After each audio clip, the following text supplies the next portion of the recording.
Hi friends, ನಾನಿವತ್ತು hotel ಸ್ಟೈಲ್ನಾಗ ದಾಲ್ fry ಮಾಡೋದು ಹೆಂಗಂತ ಹೇಳ್ಕೊಡ್ತೀನಿ ಬರ್ರಿ.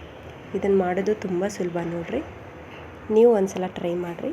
ಫಸ್ಟ್ ನಾವು ಒಂದು ಪಾತ್ರೆನಾಗ 1 ಟೇಬಲ್ ಸ್ಪೂನ್ ತುಪ್ಪ ಹಾಕ್ಕೊಂಡಿದ್ದೆ.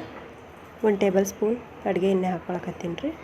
ಹಾಕ್ಕೊಂಡು ಅದು ಬಿಸಿಯಾಗಿಂದ ಜೀರಿಗೆ ಹಾಕ್ಕೋಬೇಕ್ರಿ. ನೋಡಿರಿ, ಜೀರಿಗೆ ಈ ಥರ ಚಿಟಪಟ ಆದಮೇಲೆ 2 ಹಸಿ ಮೆಣಸಿನ್ಕಾಯಿನ ನಾನು ಕಟ್ ಮಾಡ್ಕೊಂಡು ಇಟ್ಕೊಂಡಿದ್ದೀನಿ ರೀ. ಅದನ್ನು ಇದ್ರಾಗ ಹಾಕಿ ಮಿಕ್ಸ್ ಮಾಡ್ತೀನಿ ನೋಡಿರಿ. ಈ ಥರ ಹಾಕೋಬೇಕ್ರಿ. ಅದಾದಮೇಲೆ 2 ಉಳ್ಳಾಗಡ್ಡಿನ ಸಣ್ಣ ಸೈಜ್ದು ಕಟ್ ಮಾಡಿ ಇಟ್ಕೊಂಡಿದ್ದೆ. ಅದನ್ನು ಹಾಕಿ ನೀಟಾಗಿ ಫ್ರೈ ಮಾಡ್ಕೋಬೇಕು. ಕಲರ್ ಚೇಂಜ್ ಆಗೋವರೆಗೂ ಉಳ್ಳಾಗಡ್ಡಿನ ಫ್ರೈ ಮಾಡ್ಕೋಬೇಕು ನೋಡಿರಿ. ಈ ಥರ ಕಲರ್ ಚೇಂಜ್ ಆಗಬೇಕ್ರಿ. ಇದಕ್ಕೆ 1 ಟೇಬಲ್ ಸ್ಪೂನ್ ಆಗಷ್ಟು ಶುಂಠಿ ಬೆಳ್ಳುಳ್ಳಿ ಪೇಸ್ಟ್ ಹಾಕಿನಿ ರೀ. ಇದನ್ನು ನಾನು ಮನ್ಯಾಗ ರೆಡಿ ಮಾಡಿದ್ದೀನಿ ರೀ, ಶುಂಠಿ ಬೆಳ್ಳುಳ್ಳಿ ಪೇಸ್ಟ್.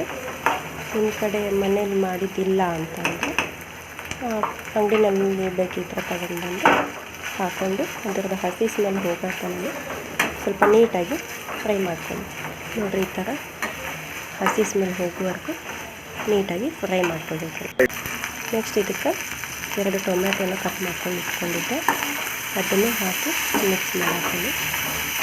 ದೊಡ್ಡ ಟೊಮೆಟೊ ಇದ್ದರೆ 1 ಹಾಕಿರಿ, ಸಣ್ಣ ಇದ್ದರೆ ಅಂದ್ರೆ 2 ಹಾಕಿರಿ. ಈ ಥರ ಮೆತ್ತಗಾಗತ್ತಲ್ಲ ಫ್ರೈ ಮಾಡ್ಕೋಬೇಕು ಟೊಮೆಟೊ. ನೋಡಿರಿ, ಈಗ ಸ್ಪೈಸಸ್ ಹಾಕತ್ತೀನಿ. 2 ಟೇಬಲ್ ಸ್ಪೂನ್ ಆಗಷ್ಟು ಅರಿಶಿನ ಪುಡಿ, 2 ಟೇಬಲ್ ಸ್ಪೂನ್ ಆಗಷ್ಟು ಅಚ್ಕಾರದ ಪುಡಿ, ರುಚಿಗೆ ತಕ್ಕಷ್ಟು ಉಪ್ಪು ಹಾಕೋರಿ. ಹಾಕ್ಕೊಂಡು ನೀಟಾಗಿ ಫ್ರೈ ಮಾಡ್ಕೊರಿ. ನೆಕ್ಸ್ಟ್ ಇದಕ್ಕೆ ನಾನು ಬ್ಯಾಳಿನ ಚಿಟಿಕೆ ಅರಿಶಿನ ಹಾಕಿ ಬೇಯಿಸ್ಕೊಂಡು ಇಟ್ಕೊಂಡಿದ್ದೆ. ಅದನ್ನು ಮಿಕ್ಸ್ ಮಾಡ್ತೀನಿ ನೋಡಿರಿ. ಇದ್ರ ಜೊತೆಗೆ ನೋಡಿರಿ, ಈ ಥರ ಮಿಕ್ಸ್ ಮಾಡ್ಕೋಬೇಕು. ನಾವು ಈ ಥರ ಮಿಕ್ಸ್ ಮಾಡ್ಕೊಂಡಿಂದ ಸ್ಟವ್ ಆಫ್ ಮಾಡ್ಕೋಬೇಕ್ರಿ.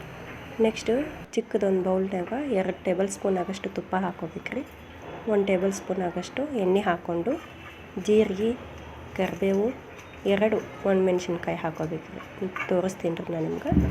ನೋಡಿರಿ, 2 ಒಣಮೆಣ್ಸಿನ್ಕಾಯಿ, ಆಮೇಲೆ 1 ಕಡ್ಡಿ ಕರಿಬೇವು ಹಾಕ್ಕೊಂಡು ಅದು ಸ್ವಲ್ಪ ಚಿಟಪಟ ಆಗಿಂದ ಆಫ್ ಮಾಡ್ಕೋಬೇಕು. ಇಲ್ಲ ಅಂದ್ರೆ ಹೊತ್ತುತ್ತೆ ರೀ, ಸೀದೋಗುತ್ತೆ ರೀ. ಸ್ಟವ್ ಆಫ್ ಮಾಡಿಕೊಂಡು ಅದನ್ನು ಮುಂಚೆಗೆ ಬ್ಯಾಳಿಗೇನು ಒಗ್ಗರಣೆ ಕೊಟ್ಟಿದ್ದೀವಲ್ಲ ರೀ ನಾವು, ಅದ್ರ ಜೊತೆಗೆ ಈ ಥರ ಹಾಕ್ಕೊಂಡು ನೀಟಾಗಿ ಮಿಕ್ಸ್ ಮಾಡ್ಕೋಬೇಕ್ರಿ. ಅದನ್ನು ನೀಟಾಗಿ ಬ್ಯಾಳಿ ಜೊತೆಗೆ ಕಲಿಸ್ಕೋಬೇಕು ನೋಡಿರಿ. ಇದು ಹೋಟೆಲ್ ಸ್ಟೈಲ್ನಾಗ ದಾಲ್ ಫ್ರೈ ರೆಡಿ ಆಯ್ತು. ಇದು ರೊಟ್ಟಿ ಜೊತೆಗೆ, ಚಪಾತಿ ಜೊತೆಗೆ, white rice, ghee rice, jeera rice ಇದ್ರ ಜೊತೆಗೆ ತಿನ್ನೋಕೆ ಚೆನ್ನಾಗಿರುತ್ತೆ ರೀ. ಒಂದ್ಸಲ ಟ್ರೈ ಮಾಡಿರಿ ಮನ್ಯಾಗ. ಹೆಂಗಿತ್ತು ಅಂಥೇಳಿ ಕಾಮೆಂಟ್ ಮಾಡಿರಿ. ನಮ್ಮ ಚಾನಲ್ನ ಸಬ್ಸ್ಕ್ರೈಬ್ ಮಾಡೋದು ಮರಿಬೇಡ್ರಿ.